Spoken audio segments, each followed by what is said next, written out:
Senate will come to order. The chaplain, Dr. Black, will lead the Senate in prayer.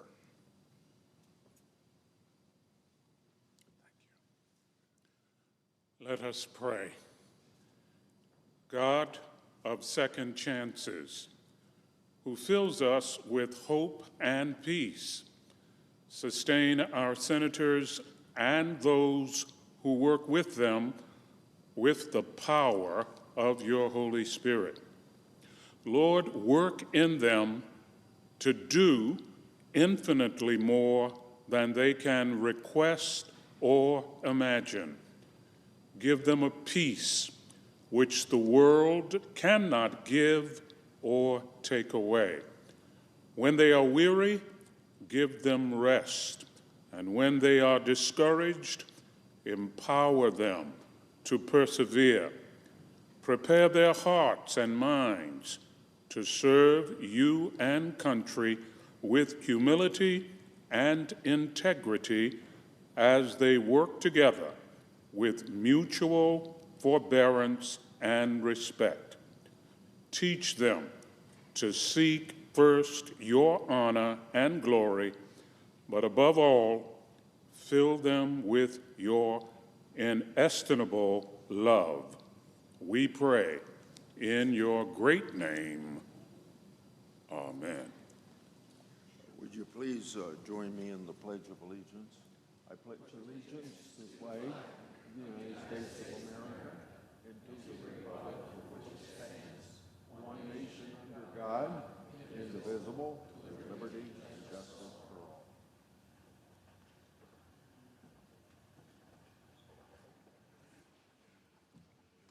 Thank you, sir. Have a good day.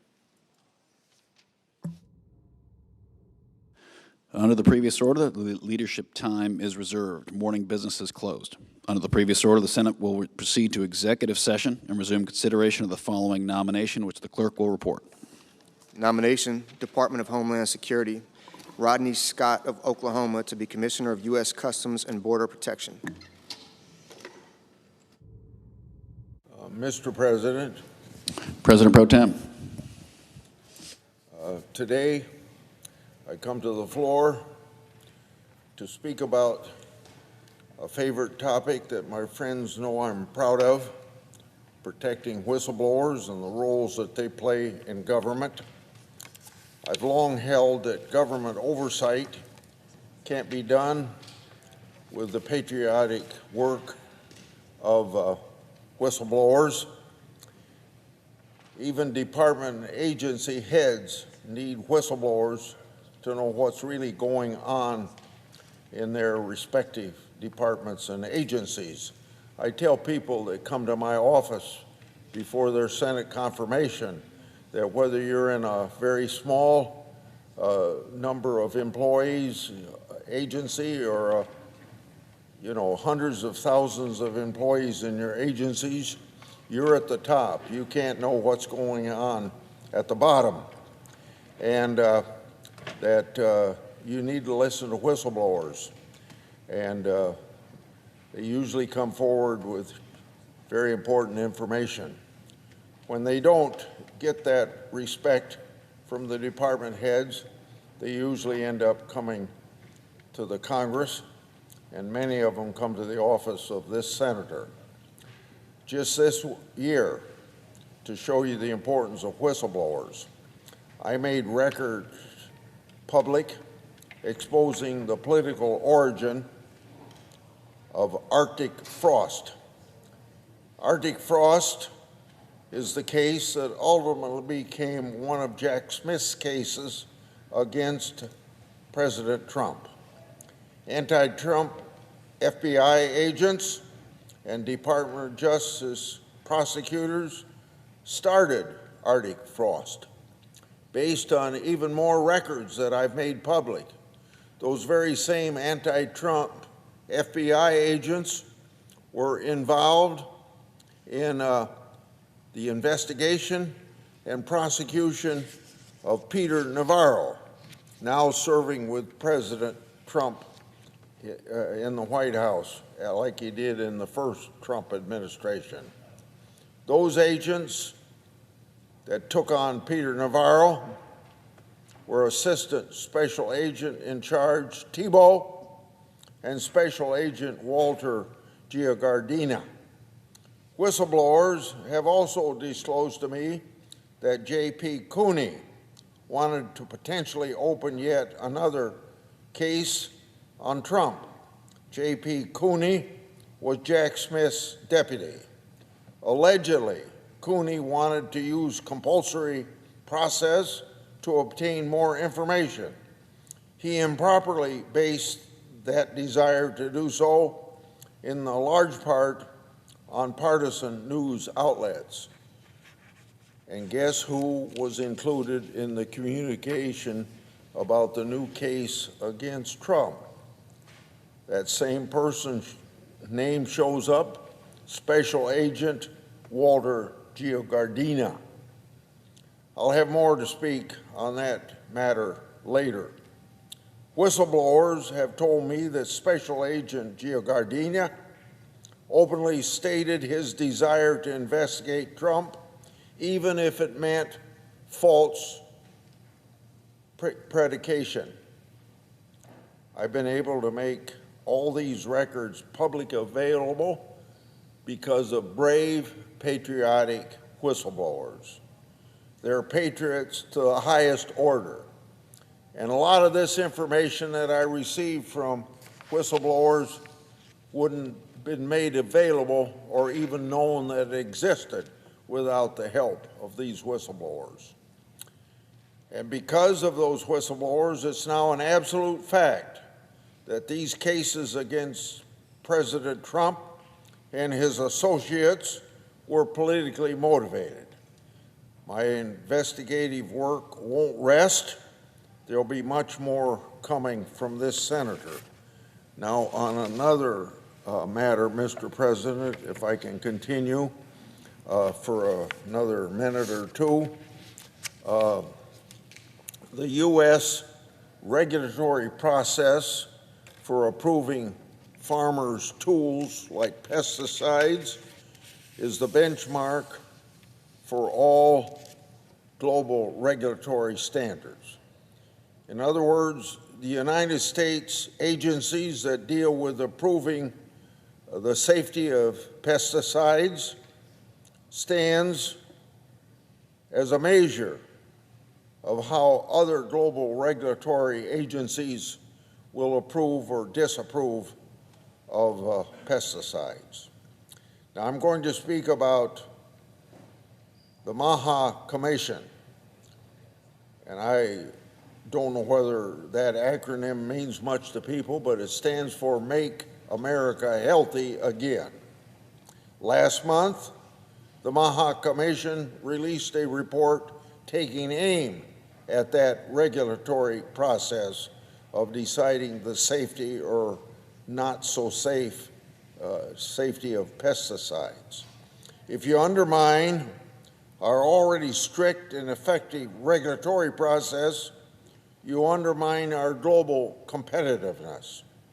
The result would be losing out to our competitors on business in the form of exports and direct investment in the United States. It would also pull other countries away from our standard in favor of others, creating non-tariff barriers to trade. The U.S. regulatory system for food and agriculture rose up alongside these important industries created by pioneers that changed the world through technology. This progress led humanity to the most prosperous time in history. As conservatives, it's important to remember that often it is not the lack of regulation, but the overregulation of our industry that hinders our prosperity. I yield the floor and suggest the absence of a quorum. Clerk will call the roll. Ms. Elsa Brooks.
Mr. President, Majority Leader.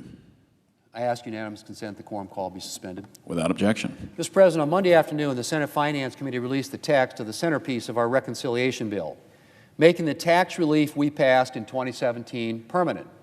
The 2017 Tax Cuts and Jobs Act reduced tax rates for every income bracket, doubled the child tax credit, and nearly doubled the standard deduction. And that, of course, meant more money in Americans' pockets. But those lower tax rates and the larger standard deduction and the child tax credit are set to expire at the end of this year. And if we don't take action, American families will be facing a massive tax hike starting in 2026. Americans making less than $400,000 a year would face a $2.6 trillion tax hike.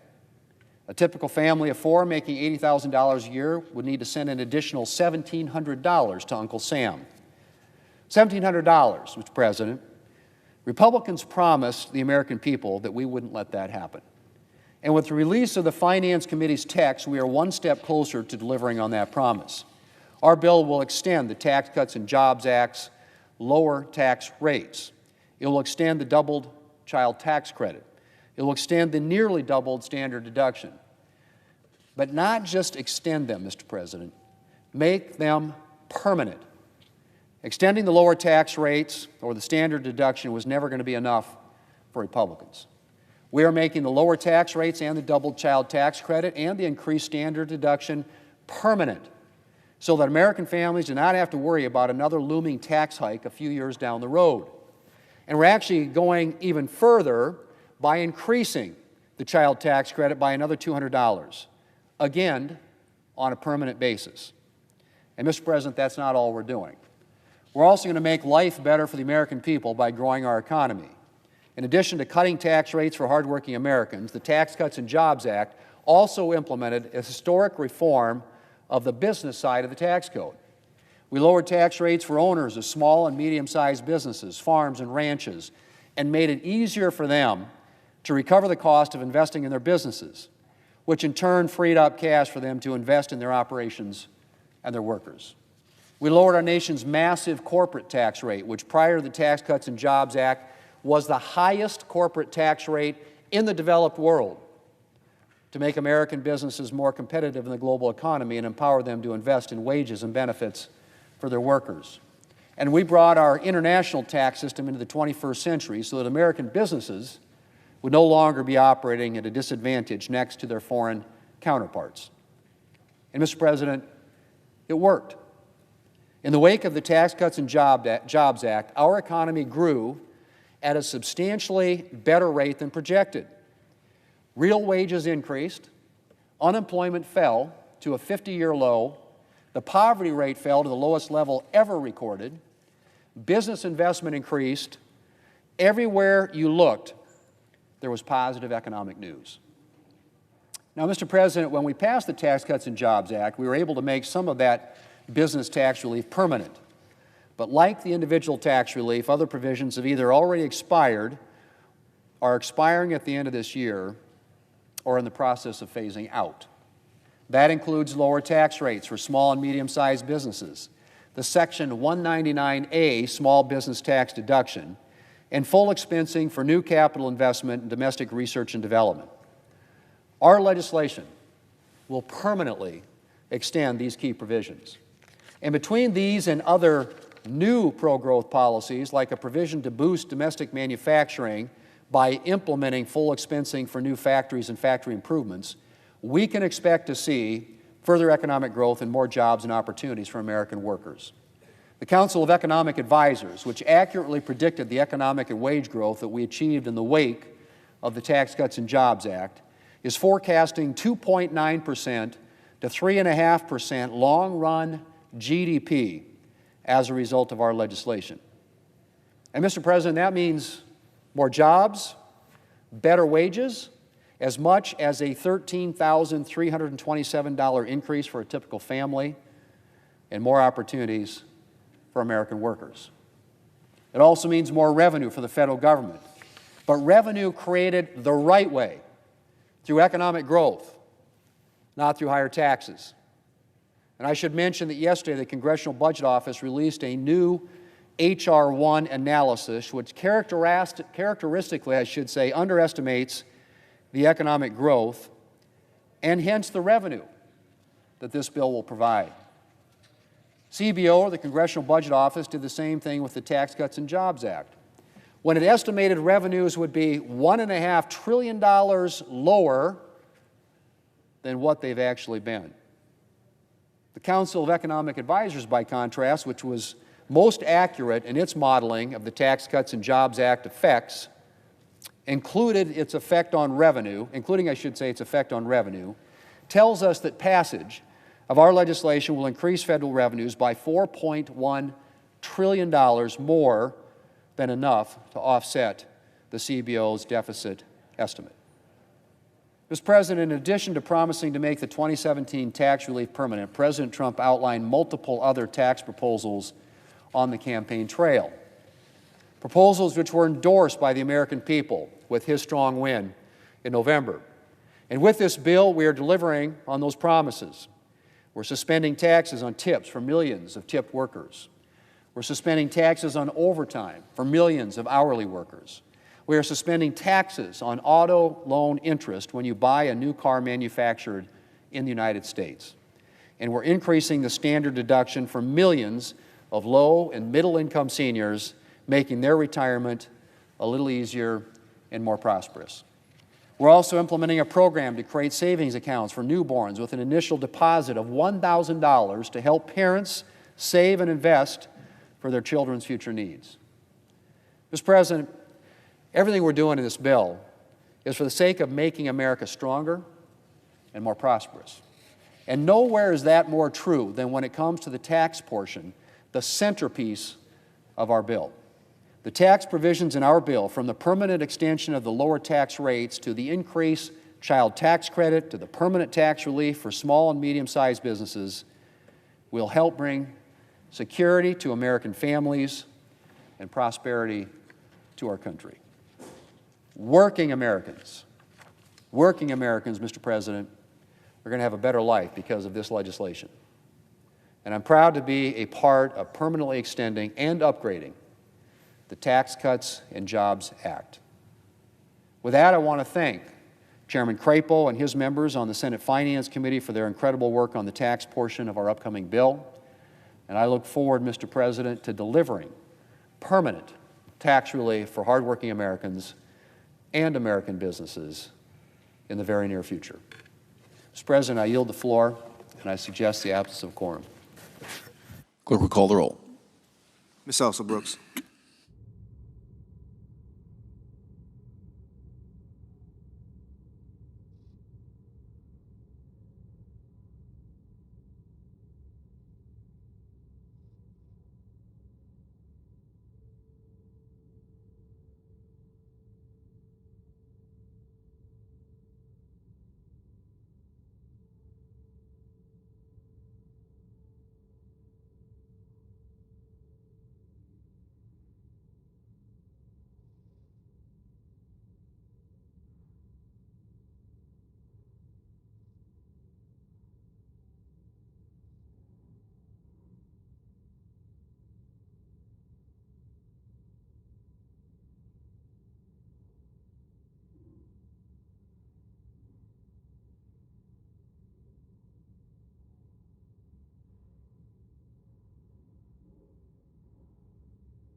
Senator from North Carolina. Mr. President, I ask unanimous consent that the quorum call be vitiated. Without objection. Thank you, Mr. President. Mr. President, I'll come to the floor briefly to talk about two subjects. One relates to a situation that I've been updated on of a gentleman who has been detained by ICE out in California. And I want to talk a little bit, we have to go back to retrograde when we were leaving Afghanistan several years ago. My office spent a lot of time working with various nonprofits and veterans advocacy organizations to do our very best to get people out of Afghanistan who had served alongside of U.S. service members.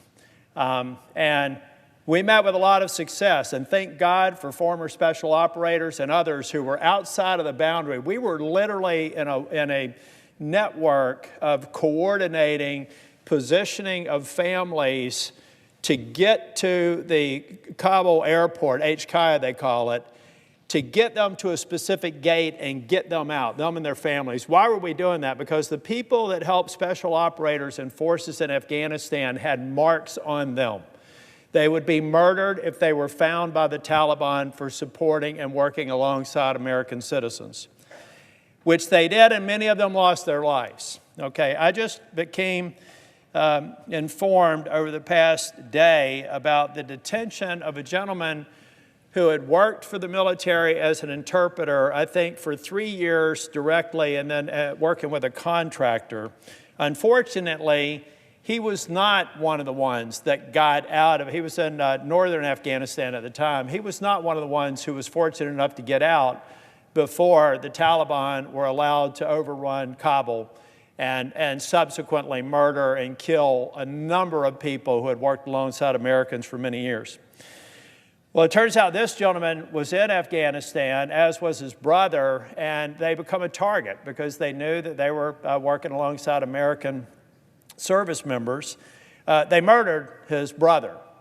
And so he decided to flee from Afghanistan to Iran, which is not a particularly friendly territory. Think about that. Willing to go to Iran because it's a safer place to be than Afghanistan. And then he subsequently got a humanitarian visa in Brazil, and he did find his way to the U.S., and unfortunately, he did so illegally.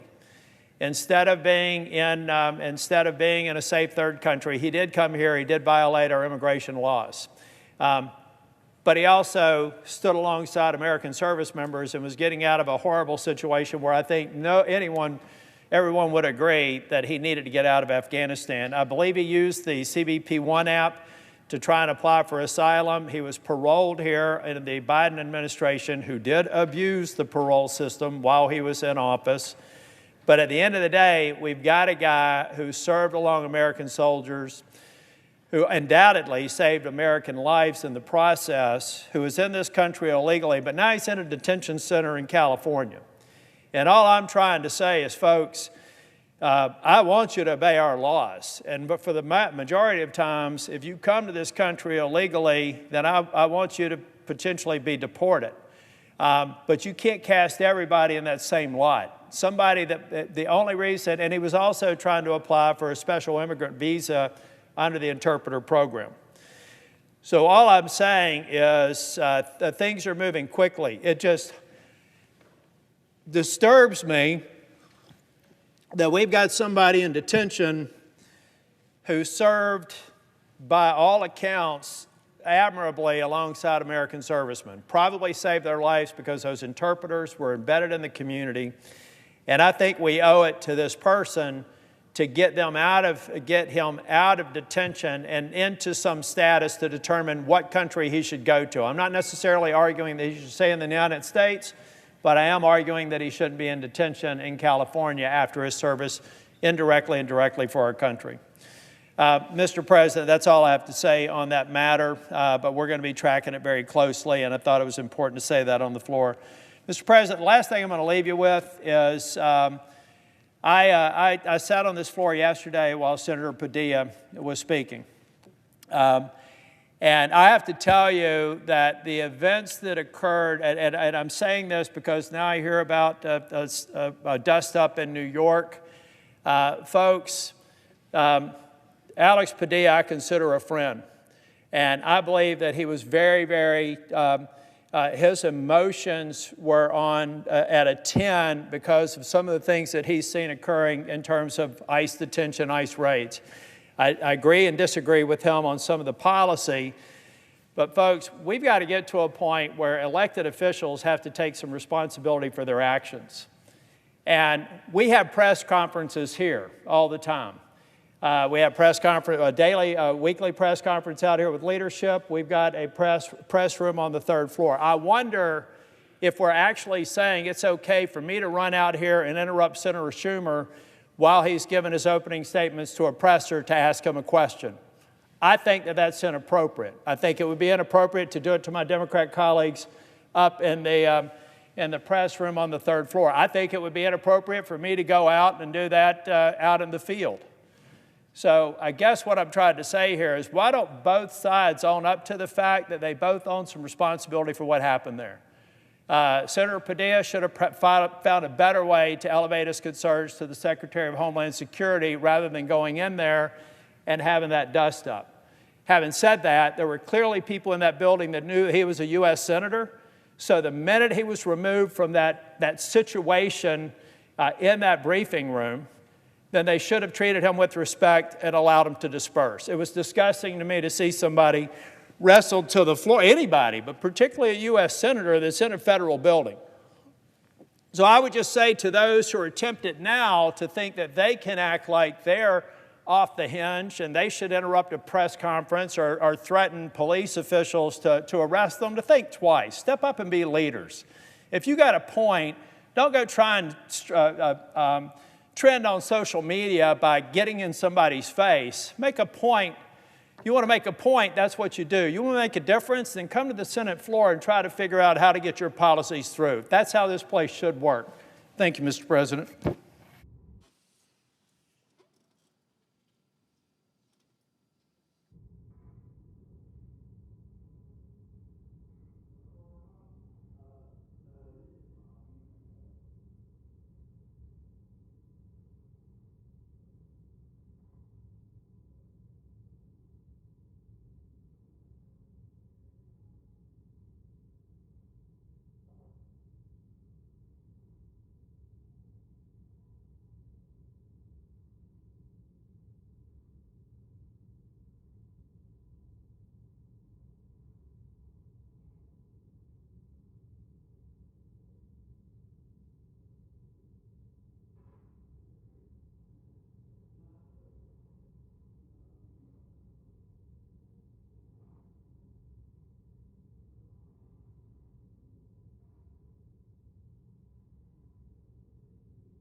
Mr. President.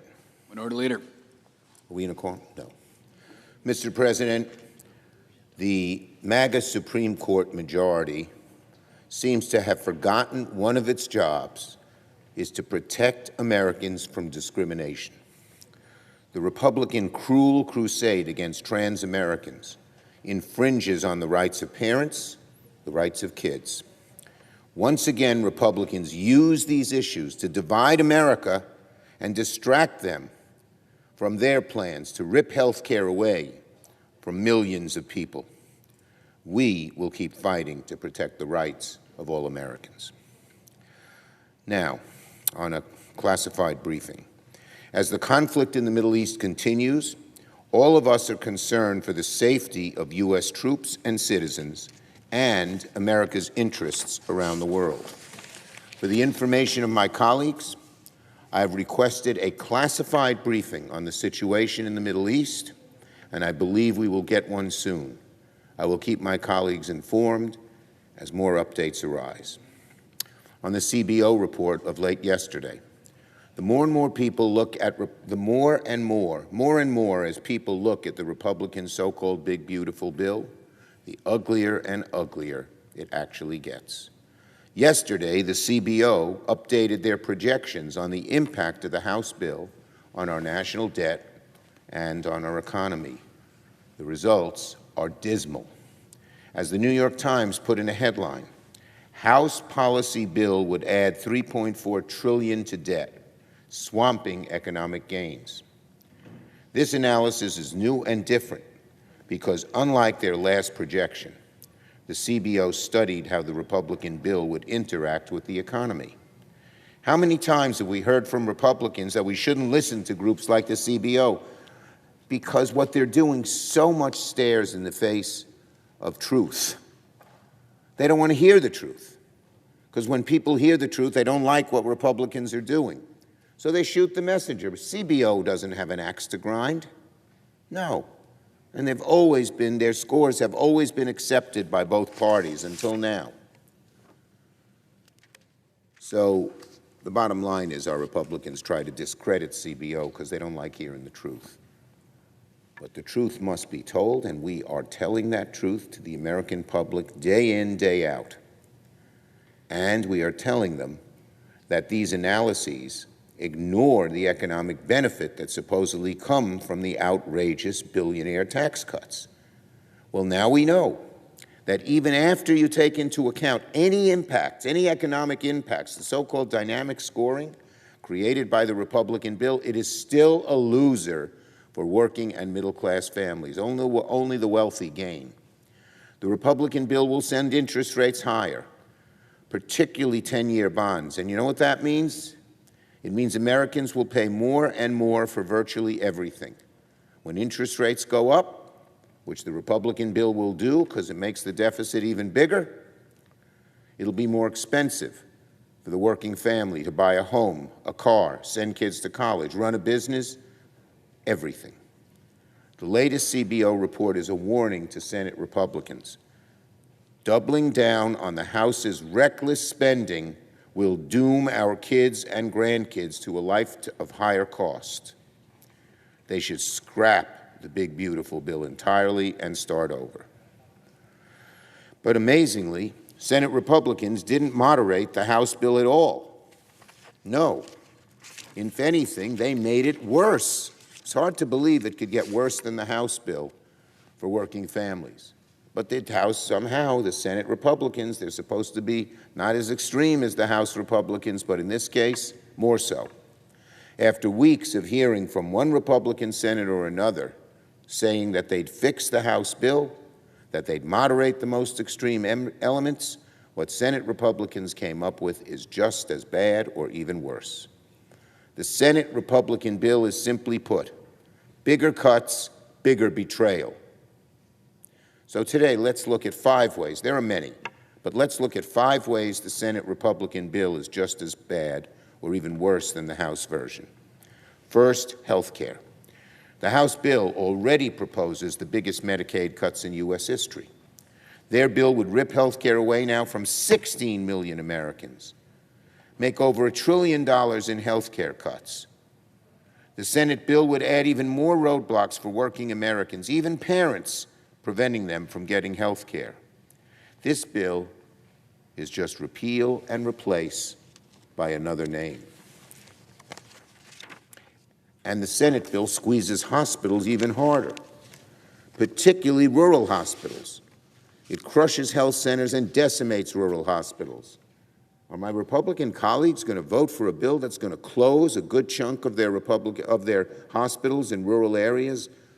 We have a lot of rural places in New York, and let me tell you, in many of those rural counties, the hospital is the biggest employer and the only provider of health care. So why take them away, especially to give tax cuts to billionaires? Makes no sense, and the American people know it makes no sense. It's vicious. It means fewer resources for hospitals to stay open and pay their staffs. And one other thing, even if you don't have Medicaid, or even ACA, your premiums are likely to go up because of all these changes in health care. Second of the five of the worst things in the Senate bill are clean energy jobs. Senate Republicans spent weeks promising they'd ease the clean energy cuts passed by the House. But the Senate Republican energy package is a total head fake. It's not real. The Senate Clean Energy Bill cuts are the cuts in the Senate Clean Energy Bill are every bit as destructive as the House proposal. It phases out tax credits for wind and solar projects within 6 months. An estimated 850,000 people in the clean energy industry will lose their jobs. Add that to the million or more who will lose their jobs in health care, and the hundreds of thousands who will lose jobs in other areas. Guess what? When you lose 2 million jobs plus, you're heading towards a recession. Is that what our Republican colleagues want to do, all to help their billionaires? Billionaires won't mind if there's a recession. They got a big cushion. But what about working families? Harder to get a job, harder to keep a job, harder to pay for increased costs. It's amazing what they're doing. And to boot, these energy cuts are going to surrender U.S. energy independence to China. Solar is the quickest, cheapest way.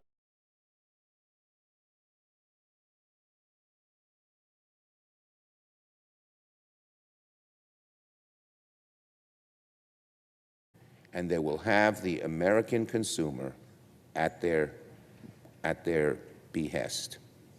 And if you think they're going to charge the Chinese people the same they're going to charge American people, forget it. Even worse, while the Republicans are gutting clean energy, they're giving special tax breaks to the oil and gas companies. Oil and gas will be the one industry that doesn't have to pay the alternative minimum tax. Is that incredible? So they don't like tax breaks for solar, but tax breaks for the oil companies are great? That's not an all-of-the-above strategy, which so many of my colleagues talk about. And let's not forget, AI has huge energy demands. It is going to push up the costs for Americans. So why cut off the fastest growing, cheapest, and quickest to construct source of energy, which is solar? It's all ideological. It's beyond rational economics, even by the Republicans' love of fossil fuels. It is simply that these right-wing billionaires from Texas and Oklahoma who made a fortune in the Permian Basin, the Anadarko Basin, etc., hate clean energy because they know it's the future. And Republicans, at the cost to hundreds of millions of Americans, are bowing down in obeisance to them. Third, and this one's very important because it has not gotten the attention it deserves, the Senate bill somehow manages to cater even more to the radical gun lobby than the House. For those who may have missed it, and many did, in the House bill, Republicans snuck a devious provision that reverses a century of safety rules on silencers. We know that silencers are used by people who don't want people to know they have a gun. Not by police, not by average citizens, but by criminals. People who go shoot up mass shootings, they don't want people to hear their shots. And in one case, it's known that they used a silencer and killed more people. But Senate Republicans go even beyond that. Refusing to be outdone by their House colleagues, they made it even worse in a dramatic way. They decided to drop regulation and background checks on not only silencers, but shotguns and rifles. For 100 years, we've had these on the books, these laws on the books for gun safety. This is stunning, terrifying, and just totally idiotic. To the extreme Republicans who slipped these gun provisions into their bill, shame on you. Shame on you for putting the gun lobby over the lives of kids. Shame on you for endangering our families and law enforcement. Shaming on you for adding fuel to America's gun epidemic. As many of you know, I'm the author of the Brady Law. I got it passed in the House in 1994, as well as the assault weapons ban. And there was always a tradition, not shotguns, not rifles. And that's broken by this extreme and dangerous provision that the Senate has added to the bill. We're going to fight this provision and the provisions on silencers with everything we've got, including in the birdbath process, where we believe this provision has no right to be in a reconciliation bill. It's not a revenue raiser. It's policy.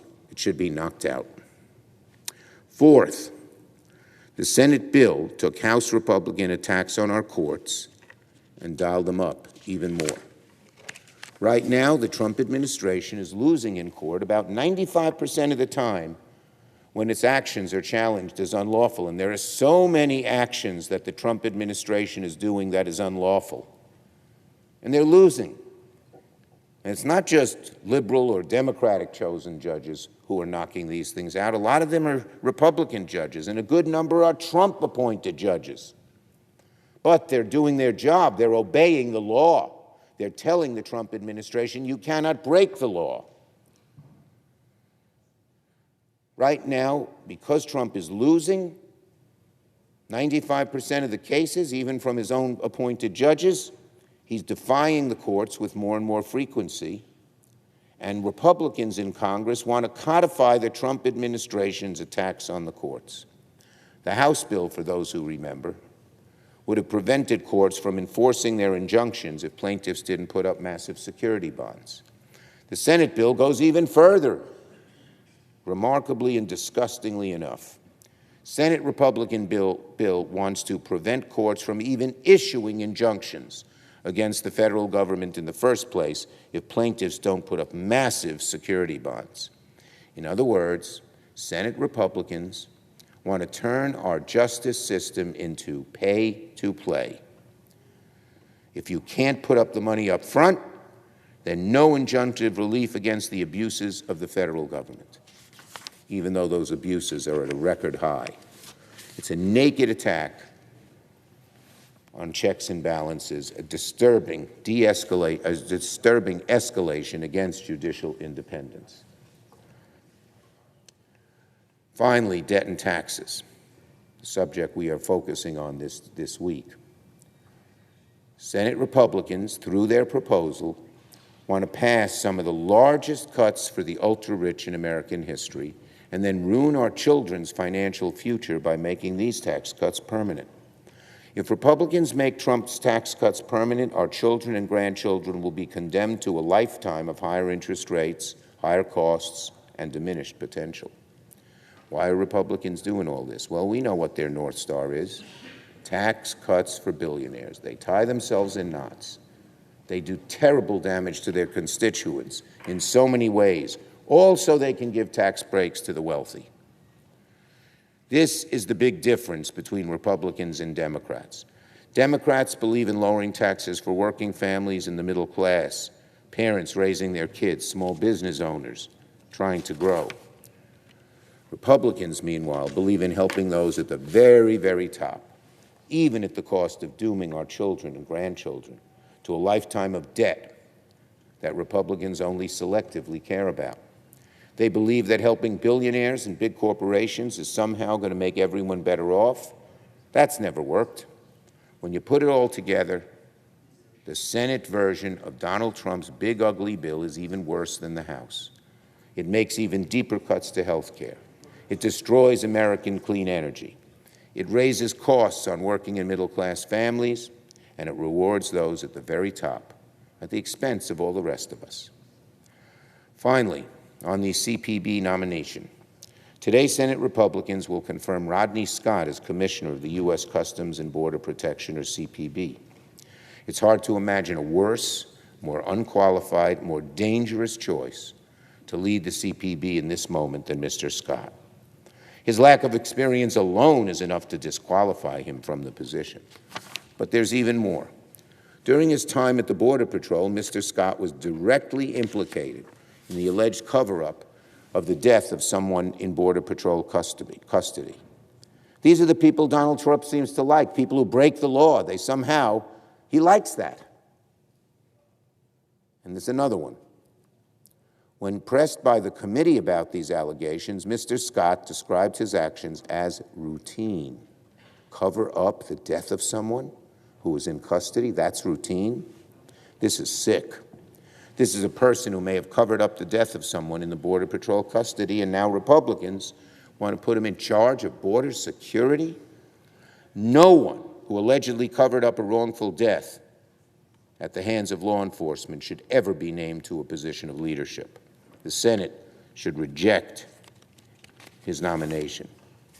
And while at a time when the Trump administration is snatching people off the streets, conducting military-style raids across America and demonizing immigrants, Mr. Scott would be nothing more than a rubber stamp for some of Donald Trump's nastiest, cruelest immigration policies.